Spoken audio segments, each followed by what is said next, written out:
বাঙাল বাড়ির মেয়ে হওয়াতে আমার বরাবরই ভর্তা, শুকো মাছ এইসব খেতে আমার বরাবরই পছন্দ।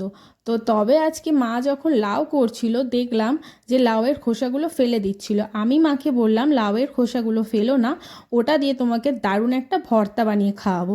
তো মা বলল এই লাউয়ের খোসা দিয়ে কী আবার ভর্তা হবে? আমি বললাম দাওই না, তোমাকে করে খাওয়াচ্ছি।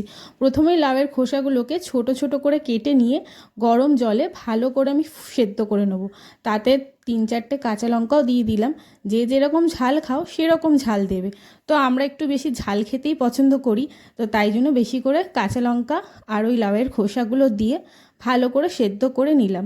তারপর ঠান্ডা করে একটা মিক্সির মধ্যে আমি এগুলোকে ভালো করে পেস্ট করে নেব। সব কাঁচা লঙ্কাগুলোও দিয়ে দিলাম, সাথে কটা রসুন কুচিও দিলাম, আর সাথে দেব ধনে পাতা দিয়ে ভালো করে মিহি করে একদম পেস্টটা আমি বানিয়ে নেব। পেস্টটা হয়ে যাওয়ার পর আমি কড়াইয়ে ভালো করে তেল গরম করতে দেবো। একদম কড়াইয়ে তেলটা গরম হয়ে এলে আমি তাতে কালো জিরে আর শুকনো লঙ্কা ফোড়ন দিয়ে দেবো। শুকনো লঙ্কা আর কালো জিরেটাকে ভালো করে নাড়িয়ে চাড়িয়ে আমি এবার ওই পেস্টটাকে কড়াইয়ের মধ্যে দিয়ে দেবো। যতটা পেস্ট বানিয়েছিলাম সেই সব পেস্টটাই আমি দিয়ে দিলাম। দিয়ে এবার কি কাজ, ভালো করে নাড়াতে হবে একদম, যাতে তেল একদম শুকনো শুকনো হয়ে আসে ততক্ষণ ভালো করে নাড়াতে হবে। আর এই দিকে আমার কাছে কিন্তু একটু চিংড়ি মাছ ছিল, আর সাথে দেখো একটু নুন, হলুদ আর শুকনো লঙ্কাও দিয়ে দিলাম।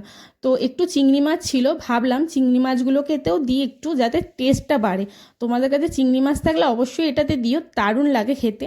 এখানে চিংড়ি মাছগুলোকে আমি নুন হলুদ দিয়ে ভালো করে ভেজে নিলাম। ভাজার পর একটুখানি খুন্তি দিয়ে ছোট ছোট করে নিলাম। করে নেওয়ার পর এবার ওই ভর্তাটার মধ্যে এই দেখো এই চিংড়ি মাছটাকে দিয়ে দিলাম, যাতে টেস্টটা আরও দ্বিগুণ হয়ে যায়। দেওয়ার পর ভালো করে এবার নাড়তে হবে, আর কোনো কাজ নেই। ভালো করে নাড়াচাড়া হয়ে গেলে এরকম হয়ে যাবে, একদম তেল ছেড়ে দেবে। ব্যাস, আমাদের লাউ পাতার খোসা বাটা একদম রেডি। এবার গরম গরম ভাতে গরম গরম লাউ পাতার বাটা খাও, জাস্ট দারুণ লাগবে। মা তো খেয়ে বললো সত্যি খুব ভালো লাগছে, এরপর আর লাউয়ের খোসা আমি ফেলবো না, এইভাবেই বেটে খাবো। তো তোমাদের আজকের ভিডিওটা কেমন লাগলো অবশ্যই লাইক কমেন্ট করে জানিও। টাটা, বাই।